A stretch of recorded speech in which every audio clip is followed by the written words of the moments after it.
Okay, the next page we have over here is review of systems, and this page will be identical for all templates, regardless of the template selection. So this will go through all your systems, and on the right side you'll have the radio buttons for reports or denies, and at the bottom you'll have the additional notes to type in any additional notes you may have. So just looking at a couple of these specifically, so a quick way to document them: if your patient reports cough, and this is a productive cough, and also wheezing, and then denies everything else, you can just select a couple of them and then click the denies up here, and this will deny everything but the selected reports.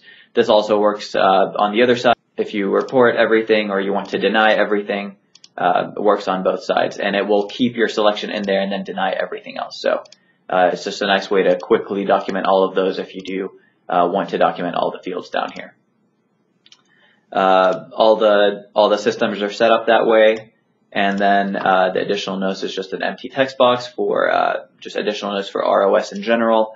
And then the all systems reviewed except as negative button is over here, and Dr. Goldman will touch on this a little bit, but this is just a radio button. You click this and it'll say all systems reviewed and negative except as marked at the bottom of your chart. So I'll just add a couple things into this one. Again, questions always come up about, do I need to put something in every one of these sections? And the answer is no. Again, I will state that, clicking boxes that are appropriate and obviously using the all other systems reviewed and negative box is appropriate, again, assuming you have asked a question of the patient in each one of these fields. Again, we're not just saying let's click boxes to get the maximum number of points we can. It's just an easy way, if that work was done, to not have to say everything else, negative, negative, negative, negative.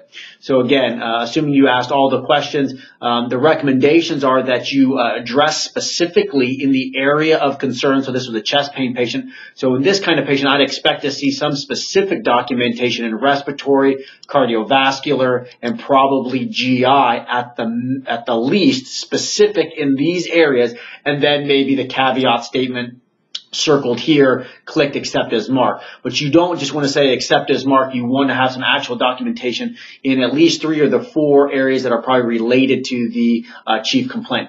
The other thing I would say is this is, again, from a medical legal standpoint, it's very, very easy to get click happy. You just want to say, well, I like it, it's all negative, and you say denies, and it's going to populate, which is going to be great. But if you go back to your, say, history, and you said this person had wheeze, and now you go here and you say no wheeze, when you start having discrepancies in your chart, it makes your chart look very poor, and then lots of questions are brought up. So again, I would just give a little caution about making sure that the entire chart is saying the same picture, and be very cautious when you're doing, say, all denies or all reports, that you are meaning to do those things, because you can find discrepancies within your own chart that, again, calls into question the entire chart. The last thing I would say, again, is at the very bottom, just like in the HPI section, unable to obtain. And again, if for whatever reason you're unable to get a review of system because of the patient's condition, you have the option of clicking that, altered mental status. And again, in those kind of situations, when appropriate, this means that you do not have to hit all elements of review of systems to be able to bill for that patient.